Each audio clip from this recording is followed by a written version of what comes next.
مفتی احمد یار خان نعیمی رحمۃ اللہ علیہ گجرات کی سرزمین کے بہت بڑے اکابر اہل سنت میں سے آپ کا نام ہے۔ حکیم الامت اور مفسر شہیر آپ کے القابات ہیں۔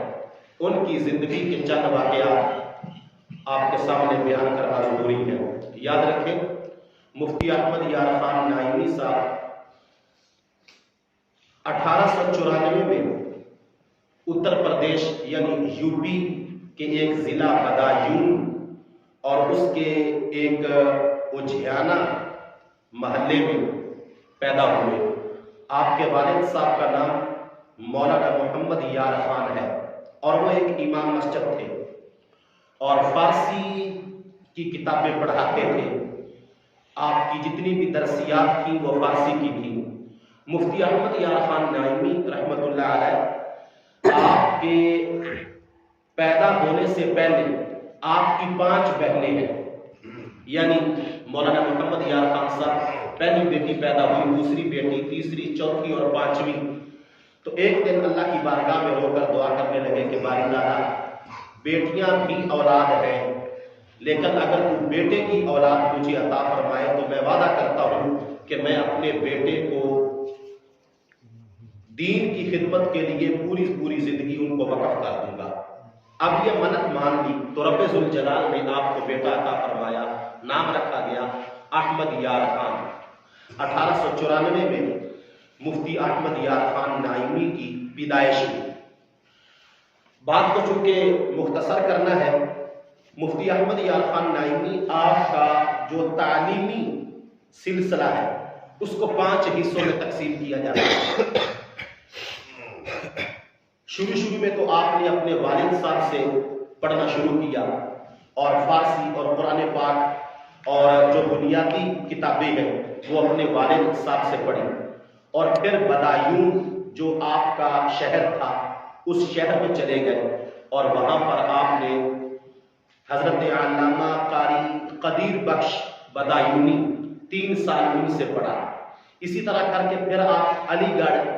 ضلع علی گڑھ میرٹھ چلے گئے اور وہاں پہ بھی 3-4 سال رہے۔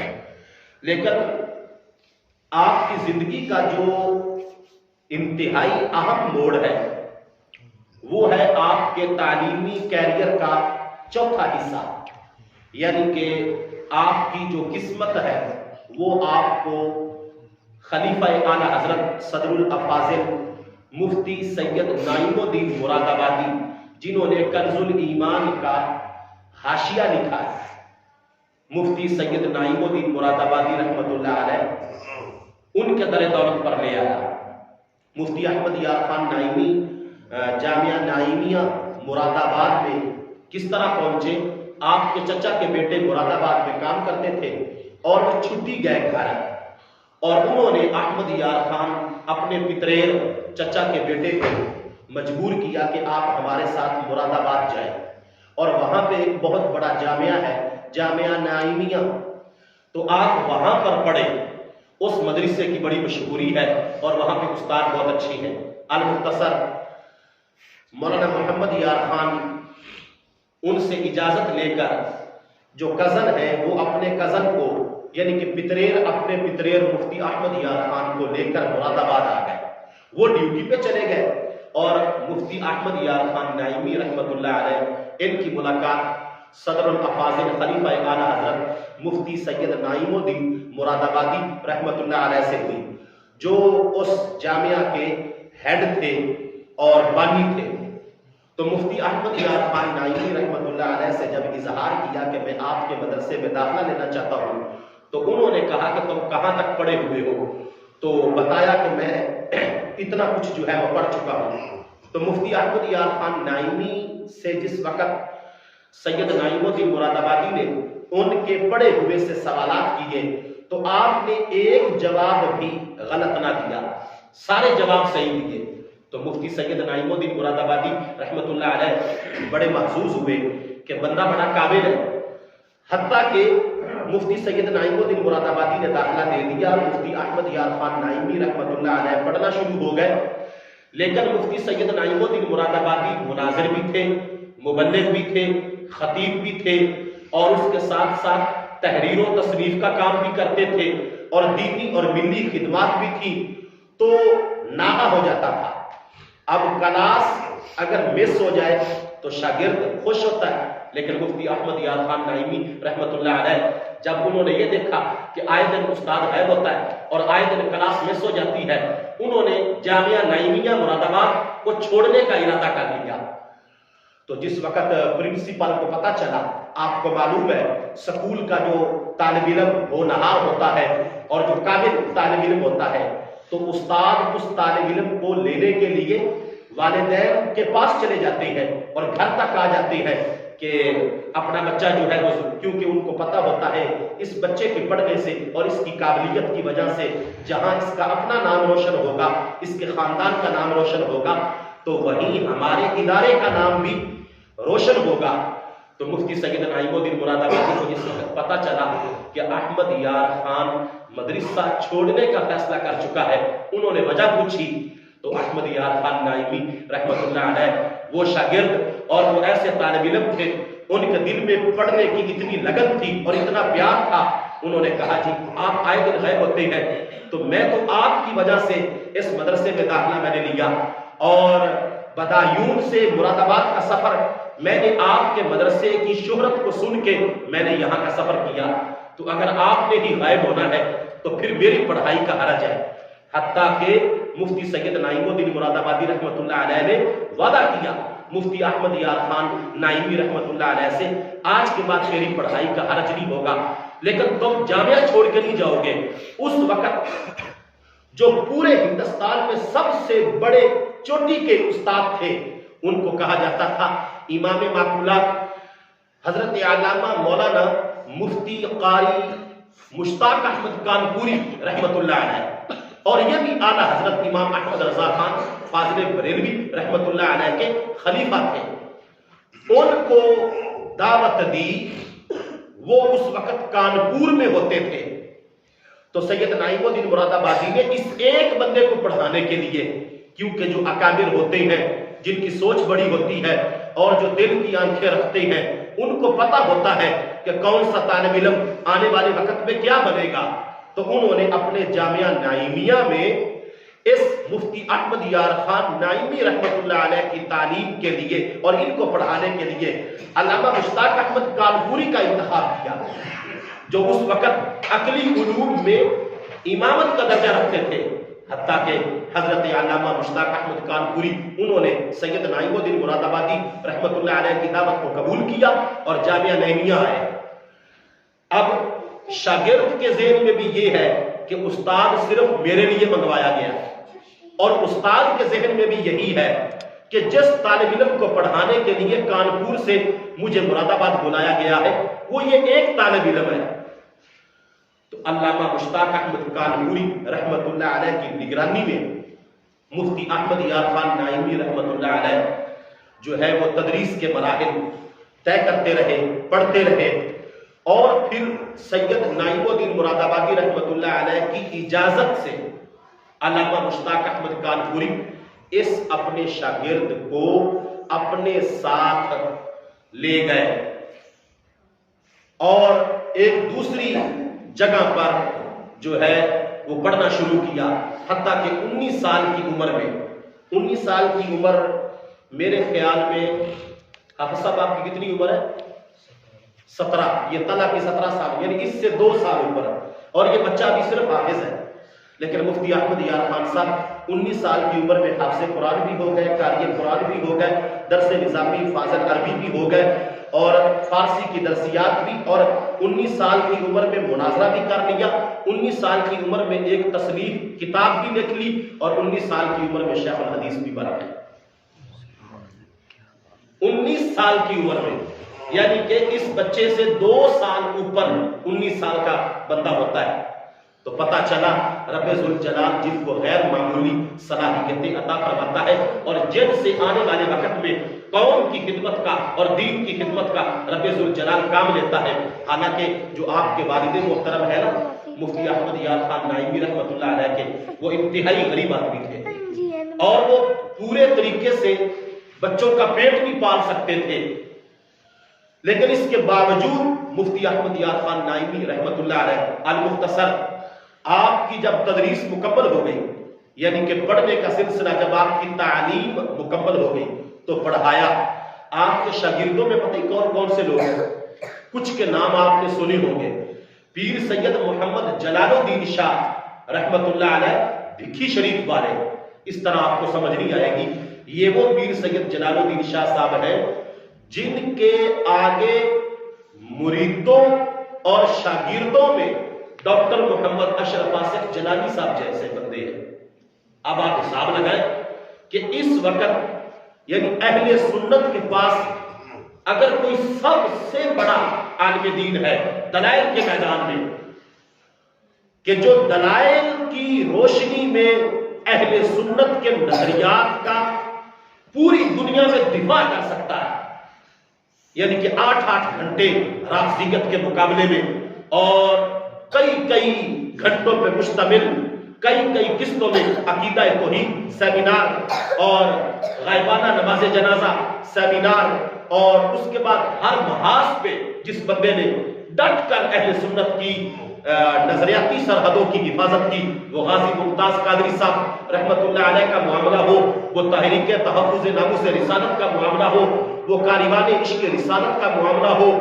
اور کوئی بھی ایسا محاذ نہیں، وہ ترجمہ کنز الایمان پر واردات کا معاملہ ہو، بیرون ملک اندرون ملک یورپین عرب ممالک میں جس بندے نے اہل سنت کے نظریات میں جگر پگھلا کے پہرا دیا، ڈاکٹر محمد اشرف آصف جلالی، یہ ہے مرید پیر سید جلال الدین شاہ بھکھی شریف والے کا، اور وہ پیر سید جلال الدین شاہ صاحب شاگرد ہیں مفتی احمد یار خان نائمی کے۔ آگے تم خود حساب لگا لو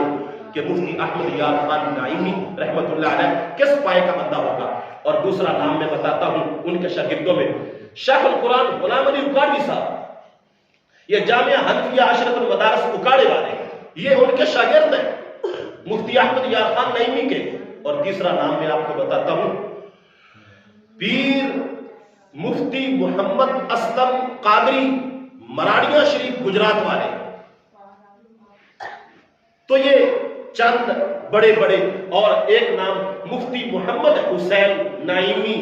جن کا گڑی شو لاہور میں جامعہ نائمیہ، جس کے بعد میں محتمم مفتی سرفراز نائمی صاحب، اور اب موجودہ ان کے جو محتمم ہے وہ مفتی راغب حسین نائمی ہیں۔ بات سمجھ آ گئی؟ تو اتنے بڑے بڑے نام جن کے آگے بڑے بڑے کئی مراکز ہیں، یہ سارے شاگرد ہیں مفتی احمد یار خان نائمی کے۔ اور یہاں پہ بات ذہن میں رکھیں، آپ جس وقت پاکستان آئے نا تو آپ نے جامعہ غوثیہ پاکستان چوک گجرات میں درس قرآن دینا شروع کیا۔ جامعہ مسجد غوثیہ پاکستان چوک ضلع گجرات میں جب آپ نے درس قرآن دیا، یہ ایک قرآن مجید اس کا ترجمہ اور تفسیر آپ کے ذہن کے مطابق کتنے سالوں میں روزانہ فجر کی نماز کے بعد آدھا گھنٹہ درس قرآن ہوتا تھا اور 15 منٹ درس حدیث ہوتا تھا، 40 سال میں ایک قرآن پاک مکمل کیا۔ کتنے سال میں؟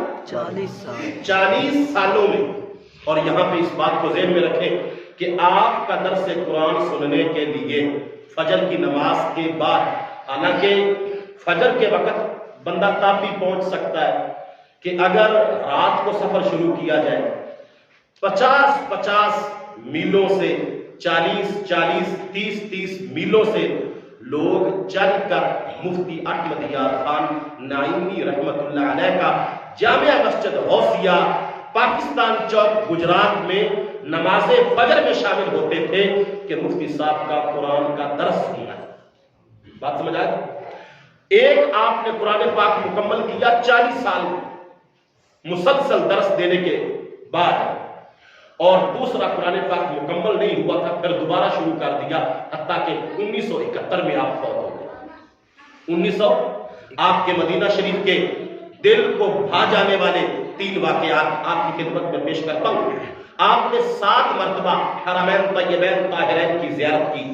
ایک مرتبہ آپ مدینہ شریف پہنچے تو ایک دکان پہ گئے، وہاں پہ ایک قلم دیکھا، وہ قلم بڑا مہنگا تھا لیکن آپ کو بڑا پسند آیا اور دل میں خیال آیا کہ یا اللہ اگر یہ قلم خریدنے کی میں طاقت رکھتا تو اس سے میں تیرے نبی کی نعت لکھتا اور قرآن مجید کی تفسیر لکھتا۔ اچھا، لیکن آپ کے پاس پیسے نہیں تھے وہ قلم خریدنے کے، بڑا مہنگا اور بڑا خوبصورت اور بڑا قیمتی قلم تھا، آپ مدینہ شریف میں تھے تو وہ قلم نہیں خرید سکے۔ جب آپ ظہر کی نماز کے وقت مسجد نبوی شریف میں حاضر ہوئے، جب آپ نے سلام پھیرا نا تو ساتھ ہی ایک بندہ بیٹھا تھا، کہنے لگا مفتی صاحب وہ جو قلم آپ نے پسند کیا تھا نا شاپ میں، دکان میں، آقا کریم صلی اللہ علیہ وآلہ وسلم نے میری ڈیوٹی لگائی ہے کہ احمد یار نے قرآن کی تفسیر لکھنی ہے، قلم اس کو دے آؤ۔ تو پھر آپ نے وہاں پہ بیٹھ کے شعر لکھا، ہونٹ میرے ہیں ہونٹ مگر ان پہ کرم تیرا ہے، انگلیاں میری ہیں مگر ان میں قلم تیرا ہے، انگلیاں میری ہیں مگر ان میں قلم۔ اور آپ نے اس قلم سے کوئی دوسری چیز نہیں لکھی، صرف قرآن پاک کی تفسیر لکھی۔ اور یہ بات بھی ذہن میں رکھیں کہ مدینہ شریف میں جس وقت آپ تھے نا تو آپ خود کہتے ہیں کہ میرے دل میں خیال آیا کہ کاش کہ میں پچھلی ساری عمر مدینہ شریف میں ہی گزار دوں۔ تو ابھی مجھے خیال آیا تو نیند آ گئی، میں سو گیا مسجد نبوی میں تو رب ذوالجلال کے پیارے حبیب صلی اللہ علیہ وآلہ وسلم کی جلوہ گری ہوئی، دیدار ہوا، حضور خواب میں تشریف لے آئے۔ مفتی احمد یار خان نائمی رحمت اللہ علیہ فرماتے ہیں آقا کریم نے فرمایا کہ آپ کہتے ہو کہ مدینہ میں رہنا ہے لیکن میں یہ چاہتا ہوں تم گجرات پاکستان واپس جاؤ اور قرآن مجید کی تفسیر کا کام کرو۔ اور وہاں پہ مدینہ شریف کے دوران ایک مرتبہ آپ کی گرنے کی وجہ سے ہاتھ کی ہڈی ٹوٹ گئی تو ڈاکٹروں نے بتایا کہ آپریٹ ہوگا اور آپریٹ کے بعد ہڈی کو جوڑا جائے گا۔ تو آپ نے یہ کہہ کر، حالانکہ آپریٹ کروانا چاہیے تھا، یہ کہہ کر انکار کر دیا کہ یہ چونکہ آقا کریم صلی اللہ علیہ وآلہ وسلم کے دروازے پر گر کر ہڈی ٹوٹی ہے تو یہ درد عام درد نہیں ہے،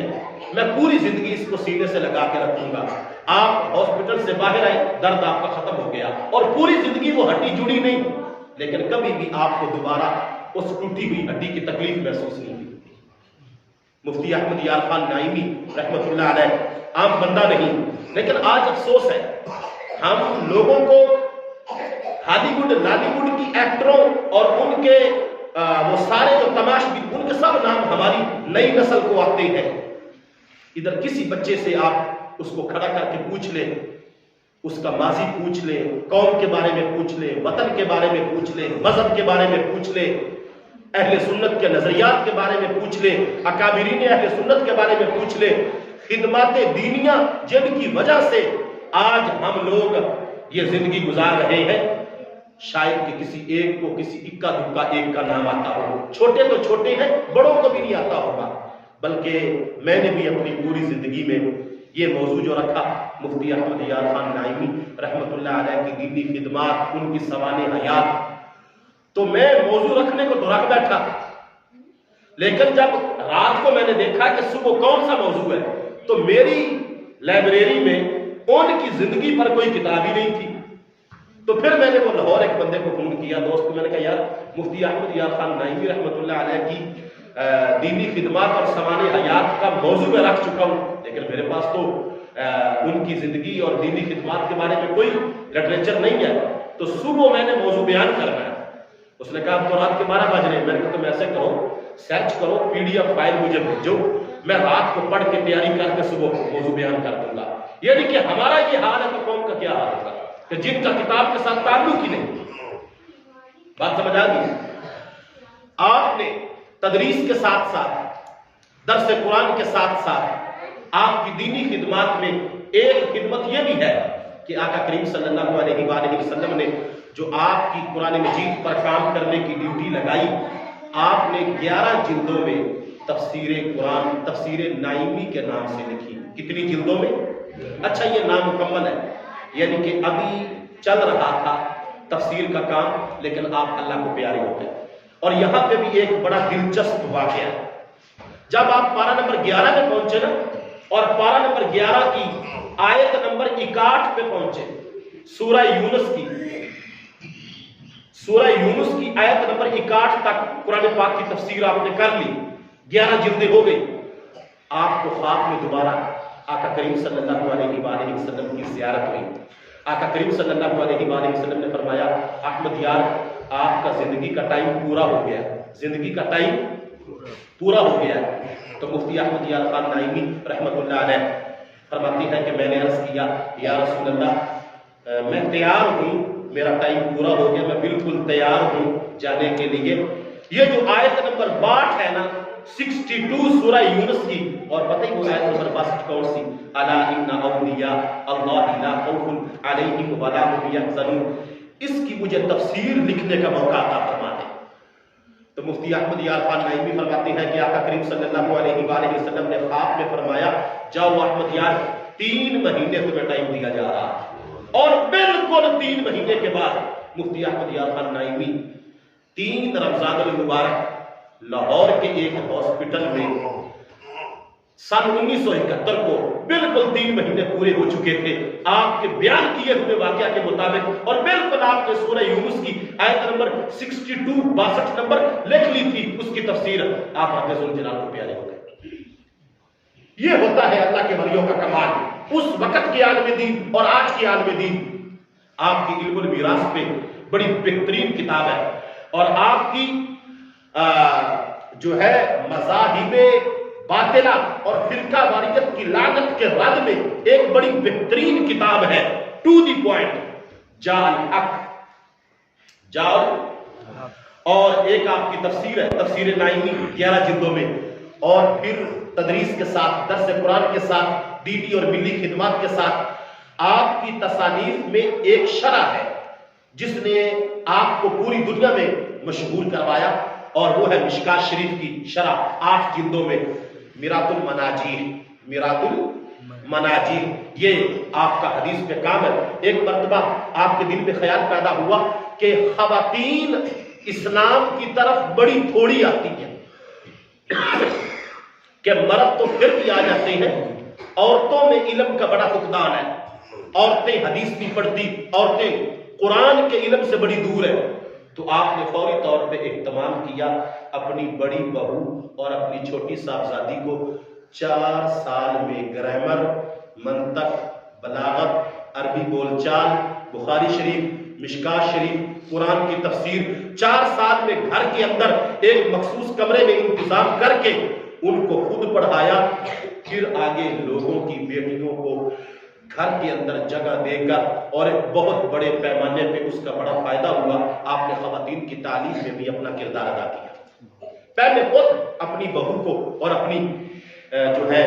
بیٹی کو پڑھایا 4 سال کے اندر, قرآن اور حدیث کا پڑھا کے پھر آگے ان کو نسل کے لیے اور قوم کے لیے تیار کیا. تو ایک کڑم تھی دل کے اندر کہ دین کا کام ہو جائے,